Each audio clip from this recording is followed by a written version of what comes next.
Assalamualaikum warahmatullahi wabarakatuh. Perkenalkan, nama saya Giovanni Karina Surihadi, NIM 250201021866. Selamat siang, Pak Joko Suharyanto. Di sini saya akan menyampaikan presentasi terkait rapor kondisi ekonomi Indonesia 7 bulan pertama 2026. Pada artikel ini, saya akan menyampaikan pendapat dan analisis saya terhadap artikel dari CNBC Indonesia Research yang berjudul 7 bulan sudah berlalu, begini rapor kondisi ekonomi RI yang terbit pada tanggal 1 Agustus 2026. Artikel ini membahas bagaimana kondisi dan pertumbuhan ekonomi Indonesia setelah melewati 7 bulan pertama di tahun 2026, dilihat dari 8 indikator ekonomi utama.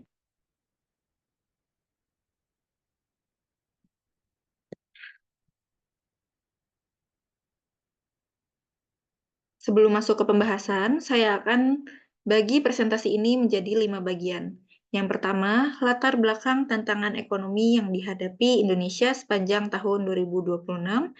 Kedua, pembahasan 8 indikator utama ekonomi Indonesia mulai dari pertumbuhan PDB, inflasi, nilai tukar rupiah, IHSG, keyakinan konsumen, penjualan retail, ketenaga kerjaan, hingga harga BBM. Ketiga, rangkuman rapor keseluruhan. Keempat, analisis dan pendapat pribadi saya terhadap kondisi ini.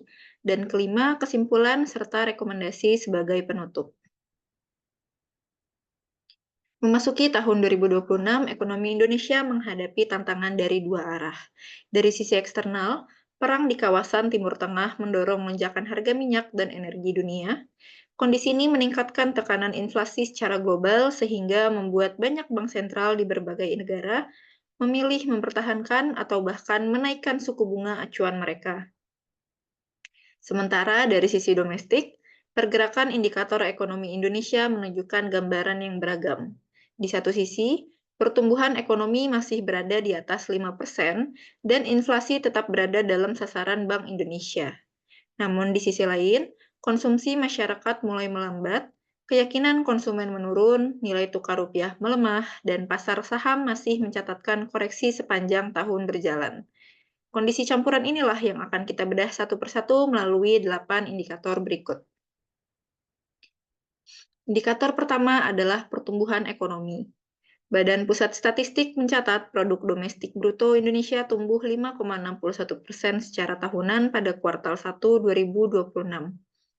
Angka ini jauh lebih tinggi dibandingkan periode yang sama di tahun lalu yang hanya sebesar 4,87%. Pendorong utama pertumbuhan ini adalah konsumsi rumah tangga yang menyumbang 2,94 poin persentase terhadap pertumbuhan.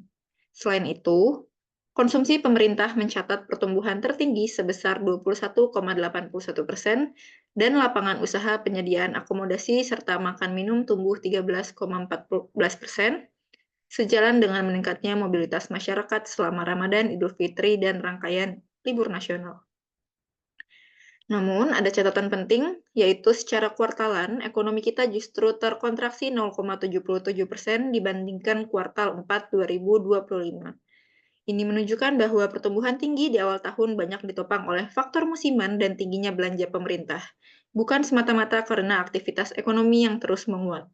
Karena itu, data kuartal 2 2026 yang dirilis BPS pada awal Agustus menjadi ujian penting. Apakah momentum pertumbuhan ini bisa bertahan setelah dorongan Ramadan, Idul Fitri, dan THR mereda? Indikator kedua adalah inflasi. Inflasi tahunan pada Juni 2026 tercatat sebesar 3,34%, naik dari 3,08% di bulan Mei. Meski mengalami kenaikan, angka ini masih berada dalam rentang sasaran Bank Indonesia yaitu 2,5% plus minus 1%, walaupun posisinya sudah mendekati batas atas sasaran tersebut. Yang perlu diperhatikan, inflasi inti juga naik menjadi 2,76% secara tahunan.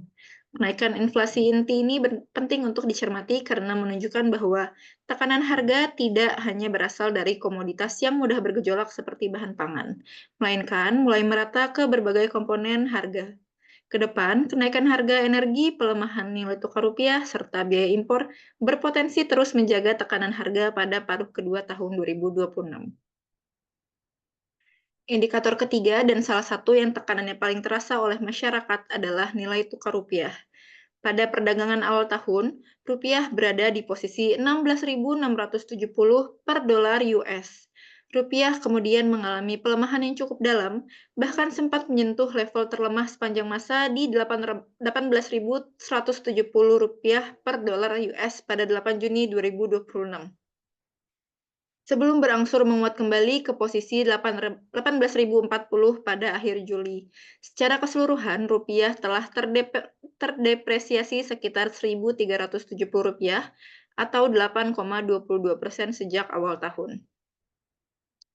Yang menarik untuk dicermati, ekonom dari Center of Reform on Economics atau CORE Indonesia memperkirakan bahwa sekitar 60 hingga 70% tekanan terhadap rupiah berasal dari faktor domestik, sementara faktor global hanya berkontribusi sekitar 30 hingga 40%.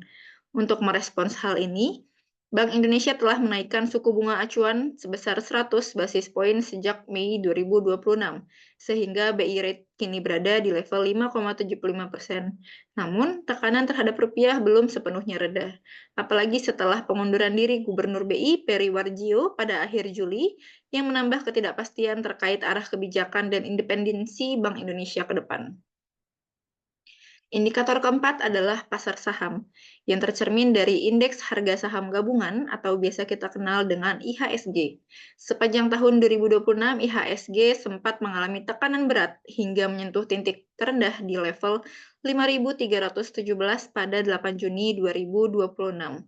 Namun sejak itu, IHSG berangsur pulih dan menguat ke level 6.222 pada akhir Juli 2026. Bahkan mencatatkan penguatan bulanan sebesar 10,25% sepanjang Juli, yang berpotensi menjadi penguatan bulanan pertamanya sejak awal tahun 2026. Meski begitu, secara year to date, IHSG masih mencatatkan pelemahan sekitar 28,4% dibandingkan posisi akhir 2025. Salah satu pemicu tekanan besar di pasar saham adalah keputusan MSCI yang pada akhir Januari 2026 membekukan sementara perubahan indeks saham Indonesia karena mempertanyakan transparansi kepemilikan saham, kejelasan saham beredar di publik atau free float, serta dugaan praktik perdagangan yang terkoordinasi. Hingga saat ini, status Indonesia masih dipertahankan sebagai emerging market, namun Indonesia tetap menghadapi resiko diturunkan menjadi frontier market apabila perbaikan tata kelola dinilai belum memadai sampai masa evaluasi berakhir pada November 2026. Indikator kelima adalah keyakinan konsumen. Survei konsumen Bank Indonesia menunjukkan indeks keyakinan konsumen turun dari 127 pada Januari menjadi 117,8 pada Juni 2026, atau turun 9,2 poin sepanjang tahun berjalan. Meski masih berada di atas level 100, yang berarti konsumen secara umum masih optimis terhadap kondisi ekonomi, tren penurunannya cukup konsisten dan perlu diwaspadai. Yang menarik, data juga menunjukkan bahwa rata-rata porsi pendapatan masyarakat yang digunakan untuk konsumsi justru naik dari 72,3% menjadi 73%. Sebaliknya, porsi pendapatan yang disisihkan untuk menabung turun dari 17,5% menjadi 17%. Ini mengindikasikan bahwa masyarakat semakin banyak menghabiskan pendapatannya untuk memenuhi kebutuhan sehari-hari, sementara ruang untuk menabung semakin menyempit. Indikator ke-6 dan ke-7 berkaitan langsung dengan daya beli dan kondisi ketenagakerjaan masyarakat. Dari sisi penjualan retail, indeks penjualan real mengalami kontraksi yang cukup nyata. Jika di Januari 2026 penjualan eceran masih tumbuh 5,7% secara tahunan, maka pada April dan Mei penjualan eceran justru terkontraksi masing-masing 3,7% dan 3,9%. Dan diperkirakan berlanjut menjadi minus 4,4% pada Juni. Ini menjadi bukti nyata bahwa konsumsi masyarakat memang melambat. Dari sisi ketenagakerjaan, Kementerian Ketenagakerjaan mencatat sebanyak 32.389 pekerja terkena pemutusan hubungan kerja atau PHK sepanjang Januari hingga Juni 2026. Indikator ke-8 atau yang terakhir adalah harga energi, khususnya harga bahan bakar minyak non-subsidi. Pertamina memang sempat menurunkan sejumlah harga BBM non-subsidi pada 1 Juli 2026 setelah sebelumnya mengalami kenaikan tajam. Sebagai contoh, harga Pertamax Turbo turun dari Rp20.750 menjadi Rp19.300 per liter. Namun, jika dibandingkan dengan posisi akhir tahun 2025, seluruh harga BBM non-subsidi masih jauh lebih tinggi. Harga Pertamax misalnya naik Rp3.500 per liter, sementara Pertamina Dex bahkan naik hingga Rp6.150 per liter. Untungnya, harga BBM bersubsidi seperti Pertalite dan solar tetap ditahan pemerintah, masing-masing di Rp10.000 dan Rp6.800 per liter, sehingga dampaknya terhadap masyarakat berpenghasilan rendah bisa sedikit diredam. Jika kita rangkum ke-8 indikator yang sudah dibahas, pertumbuhan ekonomi dan penurunan jumlah PHK secara tahunan menjadi sisi yang relatif kuat. Inflasi juga masih tergolong terkendali, meskipun mengalami kenaikan. Namun, di sisi lain, nilai tukar rupiah, IHSG, keyakinan konsumen, penjualan retail, dan harga BBM non-subsidi menjadi sisi-sisi yang masih tertekan. Dengan kata lain, rapor ekonomi Indonesia pada 7 bulan pertama 2026 ini bersifat campuran. Indikator makro besar seperti pertumbuhan PDB dan inflasi memang masih relatif terjaga, tetapi indikator yang berkaitan langsung dengan daya beli masyarakat justru menunjukkan tekanan yang nyata.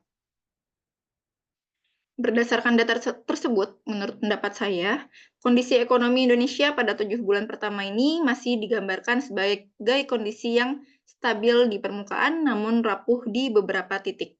Di satu sisi, ada hal-hal yang patut diapresiasi, seperti pertumbuhan PDB yang tetap berada di atas 5%, menunjukkan fondasi ekonomi domestik masih cukup solid. Inflasi yang terkendali juga menunjukkan bahwa Bank Indonesia berhasil menjaga stabilitas harga di tengah gejolak ekonomi global. Ditambah lagi IHSG dan rupiah mulai menunjukkan tanda-tanda pemulihan sejak menyentuh titik terendahnya di bulan Juni. Dan jumlah PHK pada semester pertama 2026 juga turun dibandingkan tahun sebelumnya.